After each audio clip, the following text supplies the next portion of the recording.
Alright, what's up, y'all? I'm here today to pretty much break down J.Cole albums, right? Because we're getting some new Cole soon. I think it's been confirmed by two sources, himself and Boss. Boss put that picture out last week of Cole in the studio, and I think Cole put some out this past week about him riding to the city, bumping the album. So, we're getting some new Cole soon. Let's get ready, let's get hype, right? I'm going to give you my top 5 albums of his past albums. I think Forest Hills Drive is first, Born Center second, Far As Only is third, KOD fourth, Sideline fifth. I get it if you think Far As Only and Born Center, they're interchangeable. I can see why you think one's better than the other. And I could see some people thinking Far As Only is better than 2014. I'm open to those arguments. Let me know. I'd love to hear them. I get it completely, but in my opinion, this is his best album, 2014, and I think it's unanimous. I think it should be unanimous, at least. I think there should be no argument, and hopefully today I can convince you why, right? So we got to start off. In 2014, he dropped his album with no promotion. No promotion at all. This was his third studio album, and you have to understand how he was feeling at the time, especially coming off his last album where the last track on that album, the one he really wanted to take away from the album, was the Let Nos Down track, right? Which was pretty much him telling us, and pretty much breaking down to Nos, he's sorry he let his idols down. Never let them come between you in the game. Never let them become your rivals, right? And he's pretty much saying Nas knew he had potential to give us something greater than he did. And even on Born Center, he didn't really give us the full Cole that we know now he could have gave us, right? He waited till 2014 to give us this Cole. And I mean, appropriately, but I think you have to understand his feeling behind this too. And again, obviously the meme, platinum with no features, that's huge. And you could, some people argue the next one with platinum with no features, but Ari Lennox was on Change, so I know she wasn't credited on the actual track, but she's in the track. So I mean, I think in order to really understand this album too, you have to understand the game at the time. Like in 2012, he dropped his album Born Center, and it got lost. A lot of people really didn't take in that album until after the fact. In 2012, no one was hyping that album up like it was one of the best albums of the year, and then not even like one of the best ever, right? You had Kendrick at the time, Macklemore, Joey Badass, Schoolboy, Meek, Kanye, The Game, Chief Keef. It wasn't a crowded year, but still, that says a lot that Cole's album really didn't make it to the top of your list at that point when you didn't have too much to choose from.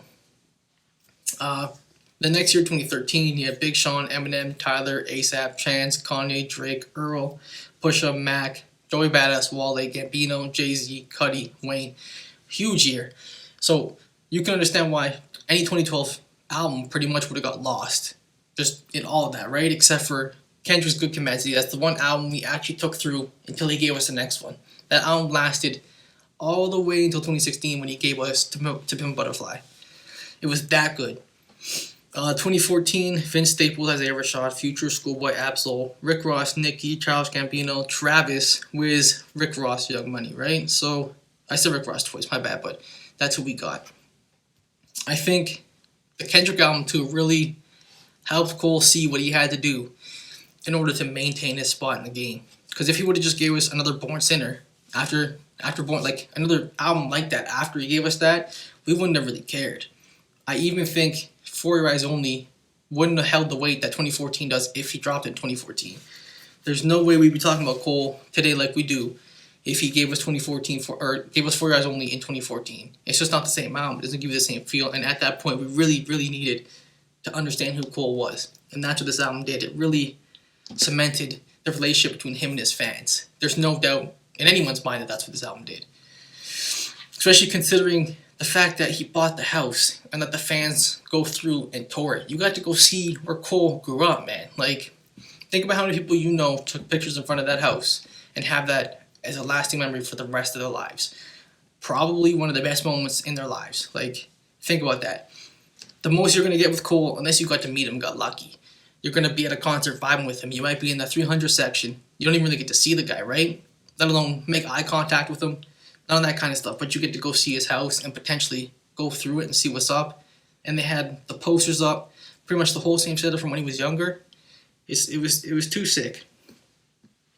But in my mind, I don't think this is peak Cole because I think we got better Cole after 2014. So I can get why you're kind of iffy on this one being the best album, but it's about what it did for him, right? It opened up doors. Born Sinner, 2014, 4 Hours Only. I don't think it dropped. That's the thing. But I don't think that album rose in terms of albums. His singles rose. His features rose. All that kind of stuff went up. This album really unlocked those doors for him and let those insecurities go that were holding him back before. And certain things in his life, you could hear in this album, especially the stuff with his mom, right? On Apparently. And then the Love Yours track that we get, and he really tells you, like, he realized he went the wrong way. We get him letting go of all these things and opening up and allowing him to become the Cole we know today. I compared a lot to LeBron James. 2010 to 2014 was really peak LeBron that we got. He won the 2 chips. He gave us LeBron that we're never ever gonna forget for the rest of our lives, right? That LeBron James. That's the LeBron we're always gonna talk about when we talk about peak LeBron. But his Cleveland championship meant more to him and more to his fans than anybody else. When he's there yelling, "Cleveland, this is for you," that's Cole's 2014 album. This is for him, for the city, for NC, for the Ville, right? For his mom, for his family, for everybody that he grew up with. This album was pretty much him giving back, saying, "Thank y'all for believing in me. You believed in me." He says it on the album. "You believed in me, and I thank you for it," right? That's what this album did. So I like to reference a lot too the video of him on stage when he's bumping No Role Models and he just sits back like this, just sits back and lets the fans do the thing. You see him just nodding, just vibing, right? Before that, you wouldn't have got that. This album really did that for him. Really opened up a lot of doors for him.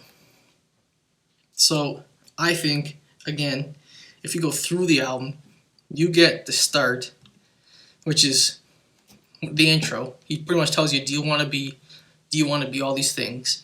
Like reach for fame, reach for stars. Something about, what is it? Let's see, hold on. Free from pain, free from scars, free to sing, free from bars, free my dogs, you're free to go, block is hot, the streets is cold. Just, this intro pretty much gives you all the things you're going to get on the album and pretty much the message he's trying to relay. Like, look how far I came. We can pretty much do anything if you free your mind. And that's what this album is helping him do again, free his mind. So we start January 28th, his birthday. A lot of y'all didn't even know he was born. I didn't know he was born January 28th until this album. So there you go, another thing. You know his birthday now for the rest of your life because he gave you that track and tells you all these, like, it's pretty much him just breaking down the start of his life. Wet Dreams next. We all know what that's about. We've all went through that kind of stuff, whatever, right? 03 Adolescence. This track especially, when he gives you him pretty much saying, like, when he grew up, he was shy, he wasn't fly. We get, I don't forget what track it was on previous albums, but he's talking about stealing his brother's clothes, sleeping in his mama's room, all that kind of stuff. And he pretty much tells you his part of the story on this album. And then the next verse, this track, the next verse, he's talking about his boy and how he sees his boy coming up and he wants to come up the same way his boy does. And his boy pretty much tells him, "Yo, you're a fool for thinking this way. If you weren't my mans, I'd slap you," right? You have this God-given talent. Go out there and use it. We all want to be you. We'd all die to be in the position you're in. You'd be a fool to get caught in this life. And this track, too, is pretty much, I don't know if it's actually the dude he's referencing on For Your Eyes Only, but you can see why this track opened up doors for the next album to even be possible, right? No one peeped that because this isn't one of those songs that you listen to every day like that and you actually like seep into and then dive into. But you can see a lot of the things he's talking about here is why we love the next album so much. A Tale of Two Cities, of course, he's pretty much telling you again, there's two sides to the city. You could do this or you could do this. You get involved in one of these lives, right? Like, he pretty much talks about in the second verse, especially when he talks about pretty much you're running up on dudes, the cops gave you some stuff, you're trying to cop a brick, that's the key, trying to make money off drugs, right? Versus the first verse when he's talking about pretty much himself and how he's seeing things from his side. He's just trying to get rich. $1 and a dream, right? That's all he has in his mind. You literally get the next album on this track too. He's pretty much breaking down the two sides. It's literally called Tale of Two Cities. On the next track, Fire Squad. This is one of those tracks where I think he deliberately put this there just to pretty much say, yo, screw you to the game, I'm here, this is my throne, I'm taking it. And he put it dead center of the album, so you knew, like, from here on out, he's telling you, it's mine. There's no more playing, no more, I'm ready to take this, right? St. Tropez, on his way to Hollywood, you get that too. So you're pretty much getting the glimpse now from the last album was a really Hollywood album, the last one. That's what really what it's about, seeing the game from that perspective in Hollywood. So this album, or not this album, this track, I think links very well with the last album. And this is pretty much him telling you, like, don't, like, very good reason not to go. He's scared to fly. Like, terrible reason not to go. Very bad reason not to go. Just because he's never been that high before flying, right? He's scared of that stuff, and he's never been to Hollywood and experienced that stuff. But why would that hold you back from going? GOMD, that's the next track we get. Now, he pretty much tells you right away. In the intro, it's literally, hey, Hollywood Cole, go, Hollywood Cole. You done with Hollywood, right? That's like, it all fits in the story as you go, as you sequence it. And again, sorry, my bad. This is him going to Hollywood, pretty much telling you all these things that are happening there. And like you get, this is my favorite part right here, because you know, this is the part that the thugs skip. Y'all wanted to skip this part when the album first came out, but as soon as I heard this is the part that the thugs skip, I was like, yo, I can't be skipping this. Like, something about him saying that in the track made you want to actually still and sit and listen to the album, or listen to this verse, I mean, and actually stay there and listen. And like, you didn't think of yourself it's too hard to be listening to this track, right? And again, this is pretty much him on this track talking about nobody sings about love no more, and he's breaking down a lot of things, the kind of love that he wants to get, like foot massage, back rub, bath, or blown bubbles in the bathtub. That was until I met you. All this stuff, right? And then he gives you the breakup. Get to know somebody, you learn a lot about them. Won't be long before you start to doubt them. He's telling you all this stuff about love that we've all experienced. The fun stuff at the start, you're dreaming of all this stuff, and then the breakup comes, and then you feel lost. Can't talk without him, can't breathe without him, can't hear together, can't leave without him, all that kind of stuff. And he's pretty much saying, we don't sing about love, and that's what he does on the next album. Again, like I said earlier, this album really opens up a lot of doors for him to be able to come forward on future tracks and future albums and talk to us how he did. No Role Models, of course, the infamous line, first things first, rest in peace, Uncle Phil. And this is pretty much him telling us, like, there's certain things that you should see in Hollywood. Sisters, hoes, right? And like, certain people can tell the difference, certain people can't. He knows he's one of the people that can tell the difference. That's why when he breaks down the next part, not the next No Role Models part, but at the end, the Aunt Viv love, Jada and that Will love, leave a toothbrush at your crib love. This is the kind of stuff that he's seeing that he should want now, versus being in Hollywood. And he says these girls can't even like read a script, they act certain ways, and like they don't really take you that serious because, like you said, before he had a platinum plaque with no melody, they weren't even looking at him before he was a rapper. He wants these girls that are gonna see Cole beyond that, which again, he highlights in the next album. He pretty much gives himself to his wife and his daughter and sees certain things that they give him that he hasn't realized, he didn't realize in the past because he was too busy doing things in Hollywood, seeing things from a different light. And then we get that in the next album where he's like, okay, I realize all this stuff, but we don't get that Cole unless we get this Cole. And again, that's all I want to point out, is there's a lot of things on this album that we get that unlock doors for him again to give us the next album. I'm not saying the next album is bad, but it's a lot. It's him just expanding on concepts that he introduced through this album. That's all it is. Hello, of course, you get a really nostalgic feel with that album, or that track. I mean, sorry, I keep saying that album, that track. And he's pretty much talking about someone he used to know in the past, and they used to dream about having kids. She just had a kid. You know, what does he do now? If they ever got together, he'd have to be the step pops forever. And that really ain't his thing because he doesn't have his life together. He doesn't have a home. And, like, he doesn't have anywhere to put the stuff he owns, all that kind of stuff, right? He's pretty much saying he's pretty much just still a kid. Like, and he's only reminiscing because he still has that feeling in his life. He's not really ready to grow up and be an adult. And that's what this track is saying when you get the next verse. And he's like, okay, well, like, you got to protect your pride because rejection makes you defensive. These things that happened to him in the past made him defensive, but he's got to let go of it because you can't. Like, life is a game with no reset on the end. You can't hold on to this forever. What are you going to do? Sit back and be bitter about these things forever? Or are you going to let it go and allow yourself to be unlocked and achieve new levels? Apparently is, of course, the album, or not the album. I keep doing that, man. The track that puts the nail in the coffin, right? You pretty much hear him say the stuff about his mom. Now, like, think back to Forest Hills, no perfect home, but the only thing like home I've ever known. Until they snatch it from my mama and foreclosed her on her alone. I'm so sorry that I left you there to deal with that alone. I was up in New York City chasing panties, getting dome, had no clue what you was going through. How could you be so strong? And how could I be so selfish? I know I could be so selfish. I could tell by how I treat you, my girl. Damn, she's so selfless.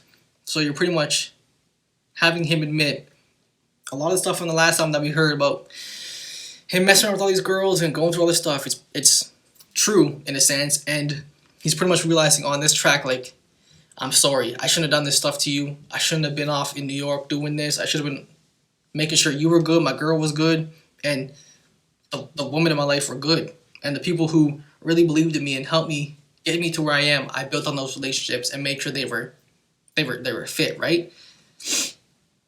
That's why, again, I say 2014, the fact that he bought the house, named the album after the house, and then you get a track like this at the end.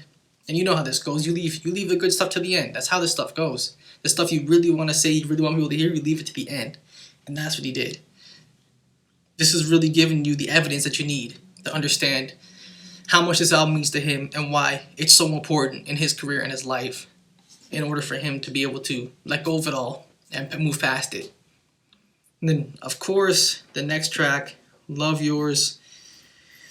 That's a track anybody can relate to, man. Like, there's no such thing as life that's better than yours. You really gotta appreciate your life and the things that are given to you through God and pretty much use them to the best of your ability. You're gonna go through some struggles, but everybody has to. Your struggles are different than other people's. Some people might have a way easier time than you, but still, the things you're going through are unique to your situation, and you really gotta appreciate them when you're going through it, or at least try to, in order to be able to get to the next step of your life.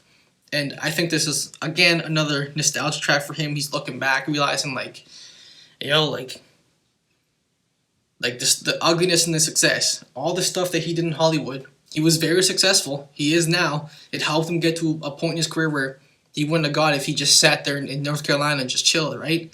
But you have to, again, appreciate all of it in order to appreciate where you are now.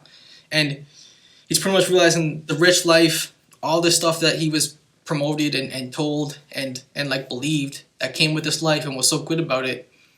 He's realizing that, like, yo, this ain't it. I came a long way, but I went the wrong way. Like, I shouldn't be doing any of this stuff. This ain't who I am as a person. And he realizes that on this track. It's really him talking to us, and I think that's why we get lost in it. But it's really cool talking to himself, saying, like, I think being broke was better. I think when I was in North Carolina trying to come up and doing all this stuff, like, when I didn't have much, my life was better. I was more sincere with the people who were around me, and, like, he appreciated things more, right? And then, again, going through Hollywood, going through all the BS, and then coming back and realizing, like, yo, I need to make things right. I need to buy the house for my mama. I need to do certain things with my woman and the people who grew up with, and make things right again. And make sure they understand, like, I don't look down on you because I got more money, I'm successful, I'm a famous rapper. I'm like, we're the same. We went through the same struggles. Your struggles are, like, they're equal to mine. Might be worse, but there's beauty in it still. Don't listen to Hollywood. There's no point in listening to Hollywood, right? Listen to his single Distress. He grew up in the city. Sometimes we had less, but, like, compared to some of his friends, he was blessed. Even though he didn't have a lot, he was still blessed compared to other people. Again, too, so like this So Tell Me Mama, Why You Drink All the Time, does all the pain he brought you still linger on your mind? I think that's something that's the only other thing we have to get from Cole for us to really understand all of them.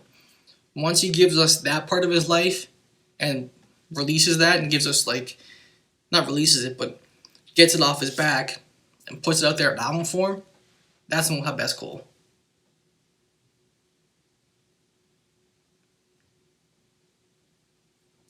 Yeah, man, so that's pretty much it today. Like, I think, again, to conclude, all of these tracks all fit together perfectly, and one builds off the other. The theme that he introduces in the first one goes into the second, to the third, to the fourth, to the fifth, and so on, right? I think on For Rise Only, we get the same thing, the theme building, but we only get that because he gave us 2014. If he didn't give us 2014, we wouldn't be talking about For Rise Only like we were. And even this next one that he drops, I think we're going to get a lot of the same Cole, because KOD was just a play. Like, he just gave us that because he wanted to prove he could do it too, right? On this next one, I think we're going to get, I think if anything, this will be his peak. Like, I think this one will be the only one that could top this album. And again, he'll have to not give us, but let go of things that are holding him back. Give us the truth, the raw truth about the things he's seen from his side, because we look up to him, obviously, and like there's certain things that he'll have to tell us again that he's seeing in the game, seeing in his life, things that we should look out for and be weary of and understand. And then, again, I don't know if we're going to get more Cole after that. Like, I think that's almost it, man. He's done with the game. He's done all these features, gave us all these singles. There'll be 6 albums to this point. What more does he have to do? It's done. And the only thing we really need from him is to understand that part of his life. Like, build more on the lack of having a father, obviously, because he sort of gave it to us in Silent Story, but it's not polished, and he couldn't tell the story like he can now. So if he gives us that part, his mama, and then obviously his wife and his kids, man, if we get those 3, if we get those insights into his life, it's over. There's no more Cole that we need. He could just come and have fun with whoever he wants to now. Drop his singles, drop his features, that's it. But again, like, this album is huge for his career like that. I think it's his number 1. If you got arguments against it, tell me why. I'm going to do Born Sinner next, because I think that's number 2. And then I'm going to hopefully integrate it more so you understand why this one is his best again, because I'm trying to really line it up so one builds into the next. Do the Cole style, build it into the next, so you realize why I put this number 1, 2, 3, 4, 5. I'll be putting out more videos. Me and my brother will be putting out more videos, trying to really get this brand going, man, and just put content out. It's been hard to figure out what kind of content to put out, but I seen this and I knew right away, like, I gotta see my piece, man. This guy, this artist, he means a lot to me, you know? He is my favorite, number 1 in the game. And I think this next album really puts people on notice. Like, if you weren't messing with Cole before, after this album, you're gonna have no choice. I'm gonna do probably a little breakdown of his singles too at the end of it all and his features, because some underrated stuff, man. Some stuff people haven't listened to. I think a lot of people are sleeping on Folgers Crystal still. That's a track that should be played. Should be one of his number 1 tracks. Such a good track, but it's on that mixtape, right? So you don't really go looking for it. Kevin's Heart, that track went big on YouTube because the video and Kevin Hart and the name, but that's one of those tracks. Window Pane on KOD, that's another wicked track. I don't know, man. It's just doing what I love now, right? Like, trying to push this stuff out and stay passionate about this stuff. Anyways, man, thanks for listening. Make sure to check out the page, like, subscribe, all that good stuff, right? All right, guys, later.